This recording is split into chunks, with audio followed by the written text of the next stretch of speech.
Lorsqu'on regarde la population de Beaufort à la Révolution française, puis qu'on la regarde aujourd'hui, à peu près, on retrouve, au bout de je ne sais pas combien de temps, on retrouve les mêmes chiffres. Mais sauf qu'il y a une différence, c'est que à l'époque, il n'y avait rien du côté de Suse, là-bas, la route de Suse, il n'y avait plus rien, ça devait s'arrêter à peu près à l'école, ou environ. Au-dessus du monument aux morts, il n'y avait rien non plus. Il n'y avait rien non plus. Et au fond, on se dit, c'était la même population en nombre de personnes approximativement, mais beaucoup plus concentrée que... C'était tout concentré dans le même village, puisque la perception était chez où habite Madame Lemonde. Elle était là, la perception. Elle était là. Tout est... à ce moment-là, le village de l'époque que vous dites, hein, il y avait à peu près plus de 500 habitants. Hein. Mais il n'y avait aucun confort, il n'y avait pas d'eau. Pour les toilettes, on allait la première remise à côté, c'était comme ça. Quoi. Mais vos parents, ils allaient en face à l'écurie qui leur appartenait. Ah, c'était organisé. Ouais. Je me suis marié en 41. 41. Mais je venais un peu avant, parce que je travaillais chez Crozet à Valence, c'était le début du but à gaz, le gaz en bouteille. Vous voyez, les années, bon, c'était 38, 39, vous voyez, le gaz en bouteille. On avait les camionnettes, le gaz chez vous ce soir, et je livrais chez Gallo. Gallo, un bravo, hein. C'était, il m'a toujours donné la pièce. Hein. J'étais que le chauffeur, moi, je conduisais, je livrais, sans plus, les bouteilles de gaz. J'ai toujours vu, j'ai dit, ben bravo cet homme-là. Personne ne me donnait la pièce. Pas du tout. Pas du tout. J'allais à plein de bain après. Pas du tout. Et lui, il était content de me voir arriver. Et il m'a donné la pièce. Vous-même, donc, vous avez été dans la résistance, mais vous n'avez pas été dans la résistance ici. Non. Vous avez connu la résistance d'ici. Enfin, vous avez... Je l'ai connue au travers de ma femme, puisque j'avais envoyé ma femme ici à Beaufort, avec les enfants. Bernard est né en 44, donc oui, juste à ce moment-là. Et ils étaient avec la famille Morin, ils s'étaient repliés là, dans une ferme derrière, là, qui appartient maintenant à l'ancienne famille. Et donc, elle s'était repliée là, donc je savais ce qui se passait, mais je ne pouvais plus communiquer quand même. Moi, j'étais dans l'Allier, j'ai été arrêté par la Gestapo là-bas.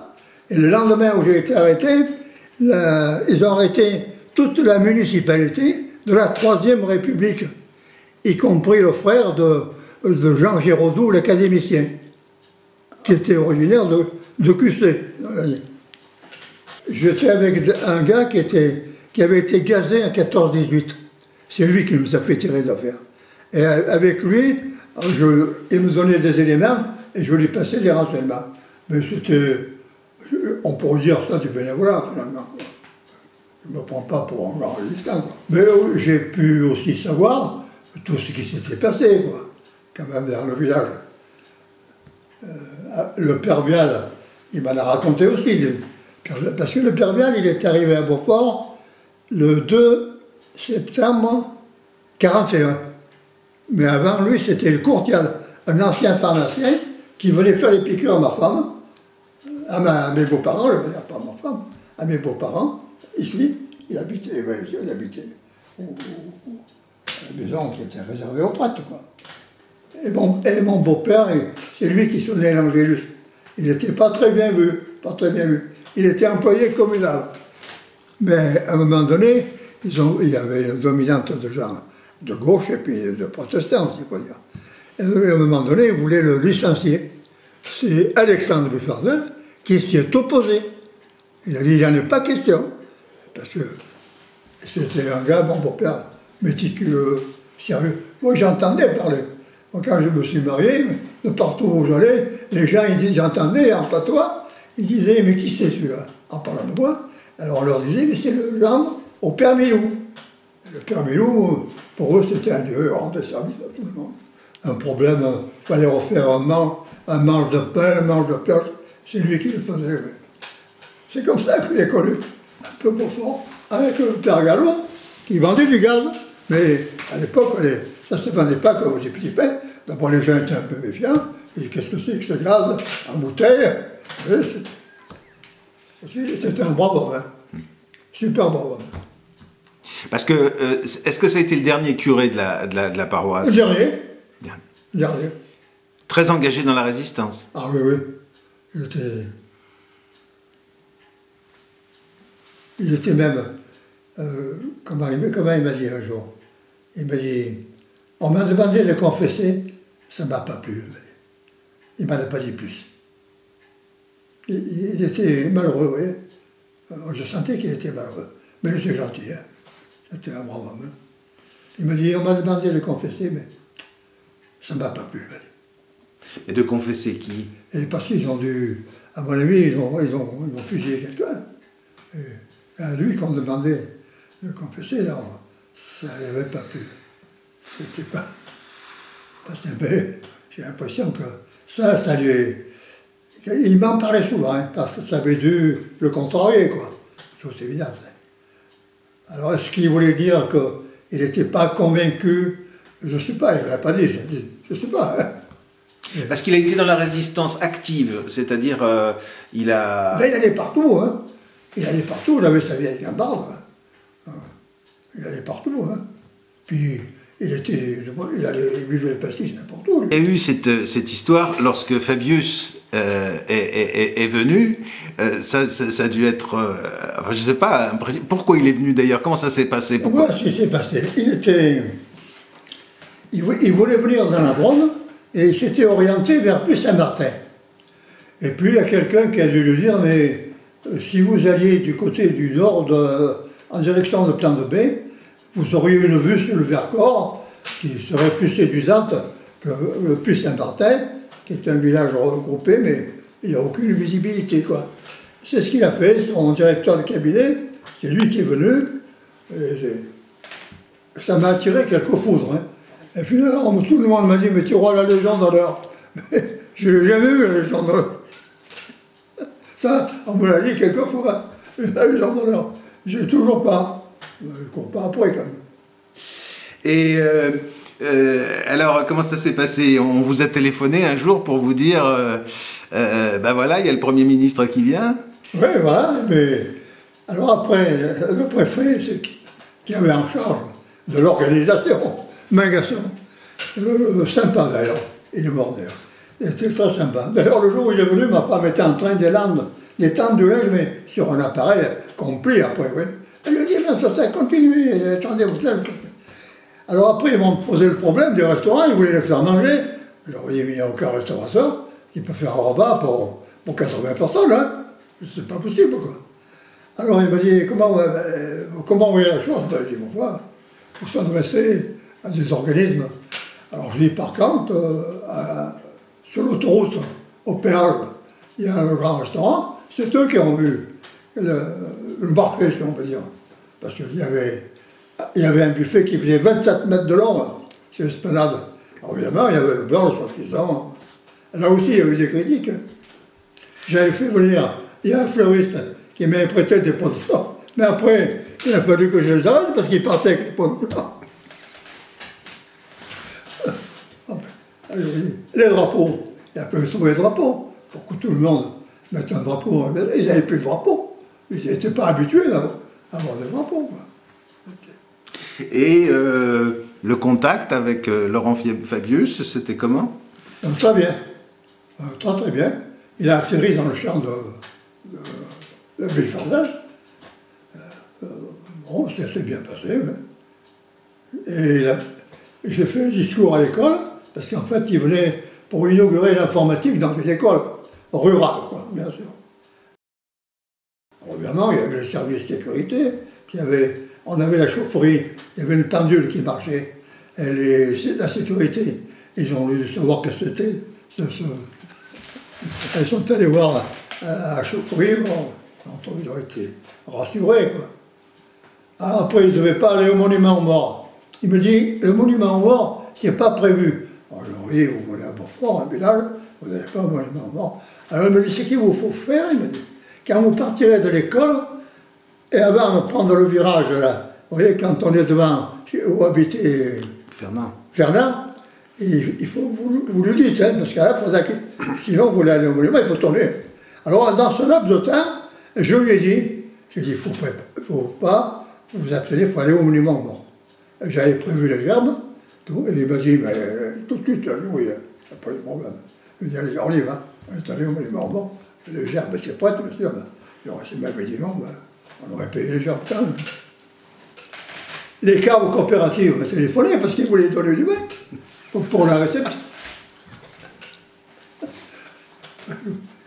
Ma femme au téléphone, j'avais mis ma belle-fille au téléphone, parce que le téléphone il sonnait sans arrêt. Sans arrêt. La mairie était dans un état lamentable. Il n'y avait rien, quoi, la mairie.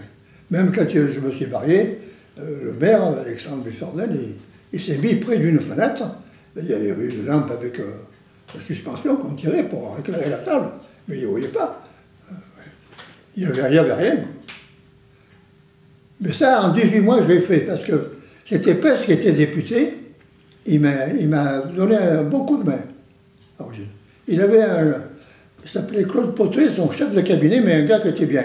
C'était un étudiant, mais qui avait fait des grandes écoles, il était bien. Alors lui, il m'a débrouillé ça. En 18 mois, j'ai réglé le problème. Transformé la mairie, les carrelages, supprimé les parquets. On a passé à travers le parc. Lorsqu'il y avait quelque chose à faire de pratique, de concret dans les décisions que vous pouviez prendre avec le conseil municipal, je suppose qu'il arrivait que ce soit les conseillers eux-mêmes qui le fassent, quoi, qui lèvent les manches et puis qui... Ah ben oui, ça... Bon, vous savez, j'ai balayé plus d'une fois la mairie. Pour que, quand on recevait quelqu'un, que ça soit accueillant, propre, quoi. Si c'est pas le luxe, propre, quoi, quand même. Alors, il n'y avait pas de secrétaire, hein. On n'avait pas de machine.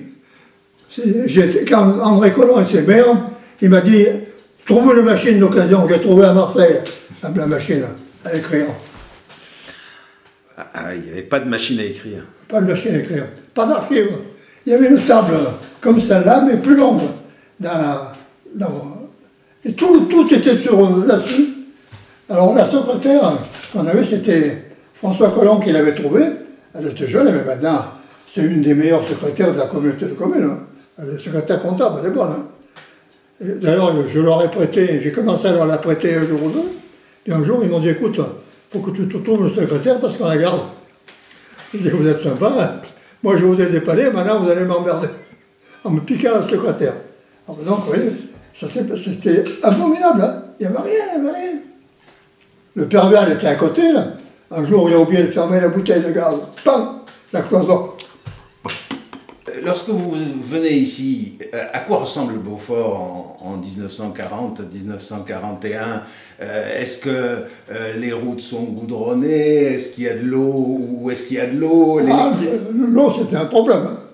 C'était un problème. Là, on a commencé à brancher l'eau au foyer, qui n'était pas d'une excellente qualité, quoi.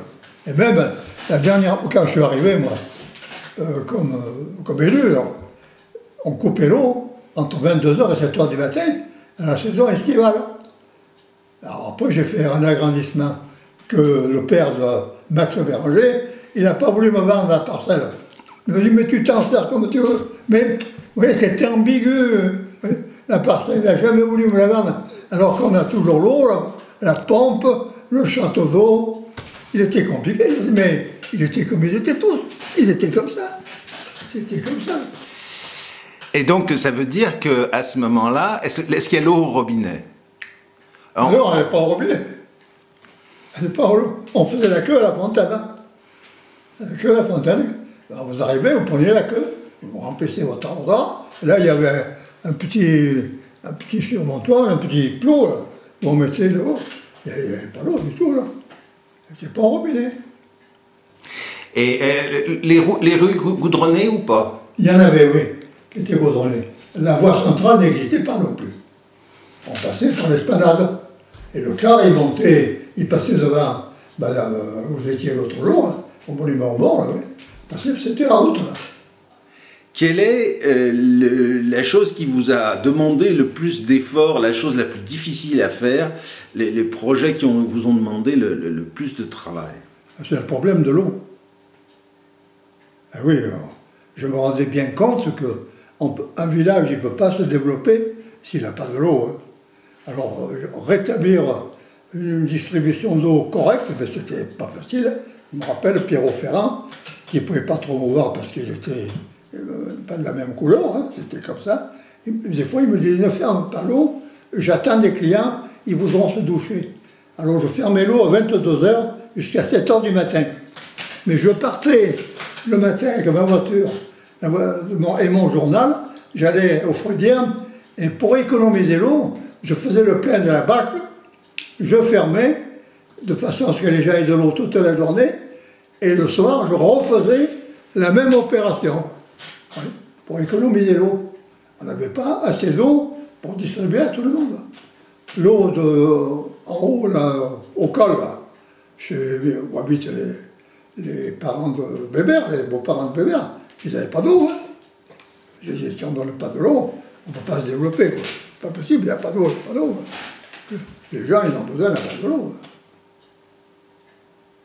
Oui, non, mais ça, c'est sûr. Alors après, j'ai mis une lumière.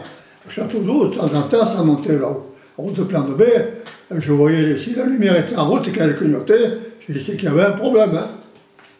Oui. Parce que vous deviez tout faire vous-même. Vous n'aviez pas un employé qui pouvait le faire à votre place. Pas du tout. C'était un Moré qui l'employait, mais il était employé chez Roux aussi, comme maçon. Il n'était pas disponible. Hein. Et puis il faisait tout à la main aussi. Il faisait tout à la main. Oui, c'est sûr. J'avais mon vélo, d'ailleurs, il y a un journaliste, vous l'avez peut-être connu, il était au Dauphiné libéré à Valence. Là. Il avait fait un article, le maire et son vélo. Ben, je lui dis, ben, avec mon vélo, je vois tout. Hein. Je lui disais, si j'avais une voiture, il faudrait que je m'arrête, je me pose, mettre un endroit où je ne gêne pas, avec mon vélo. Je voyais tout. Le cimetière, c'était un champ de bataille, hein, quand j'étais lumière. Un champ de bataille. Ben, j'avais honte. Hein. Tous ceux qui venaient me disaient, mais qu'est-ce que c'est que ça, cimetière? Ben, c'est comme ça. J'ai mis quelques mois hein, à le mettre en ordre. Hein, parce que les concessions, il n'y avait rien. C'est moi qui ai fait le fichier des concessions, en essayant de trouver les familles, à quelle époque elles avaient acheté. Est-ce que vous avez des inquiétudes pour l'école? Est-ce qu'il vous est arrivé de vous dire, ah, ça risque de fermer? Oui, quelquefois, oui. Oui, mais c'est arrivé. Je me préoccupais toujours, à la fin de l'année scolaire, qu'est-ce qui se profilait pour la rentrée. Mais après ça s'est... Même jusqu'à la fin de mes mandats, j'étais toujours sur le fil du rasoir. Hein. Toujours. Parce que la période où vous étiez élu maire, la population continuait de diminuer ou bien elle commençait déjà à repartir?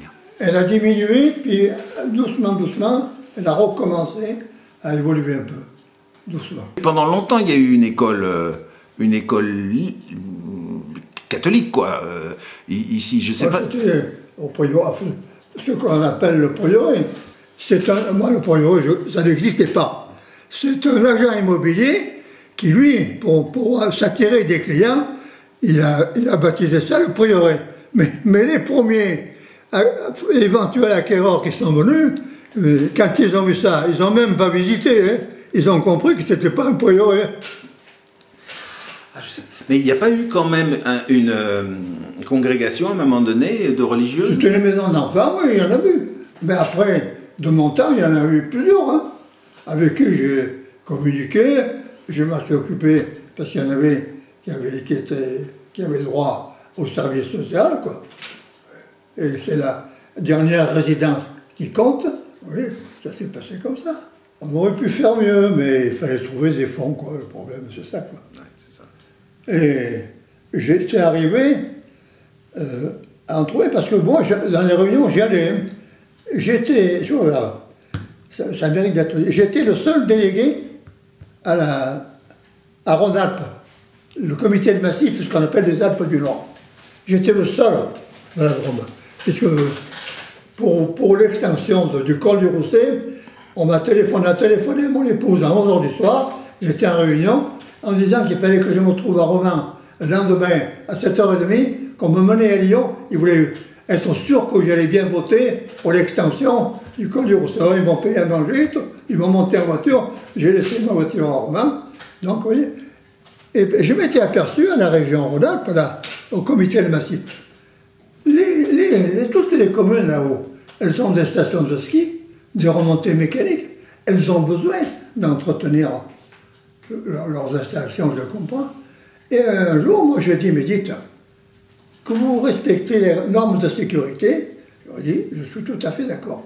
Que vous ayez à changer du matériel, pas d'inconvénient. Mais dans l'enveloppe, il doit bien rester un peu d'argent quand même. Parce que nous, on n'a pas de plan d'eau, on n'a pas de neige, mais on a peut-être une place à aménager, ou une voie déplacée, à créer une voie. Et je me suis levé, et c'était le préfet de région hein, qui précisait, pas le préfet du Rhône. Et il a vu que je partais en colère, quoi. Et arrivé en bas des escaliers, la secrétaire me dit, ne partez pas, le préfet veut vous voir. Alors, on a dit que j'étais parti en claquant la porte, je n'ai pas claqué la porte. Mais le préfet, il a vu que je me relevais, je partais, mais mécontent, quoi. Alors après, on a discuté, et il m'a donné rubis sur l'ongle, dans les 8 jours qu'on suivi, une enveloppe hors contingent. Ça sert les colères. Et oui, je me suis expliqué, quoi. Et il comprenait, quoi. Je dis, sûrement, ils sont prioritaires. Et nous, on n'a rien, on n'aura jamais rien. Et il m'a servi. Et après, j'avais la porte ouverte à Lyon. Eh bien, depuis que je suis parti, il n'y a plus personne de la région à Lyon, au comité de massif. Il n'y a personne. Et dans les maires à côté, il y avait de fortes têtes. Enfin, je veux dire, des gars qui tenaient bien le pays, quand même. Alentour, Gigord, Suze, tout ça, c'était des gars solides. Ah oui, c'était Gigord et Lozon, il y avait le parent à Max, hein. Ils étaient d'aplomb, hein. C'était des républicains, hein. On peut y aller, hein. Ça, c'est sûr. C'est sûr.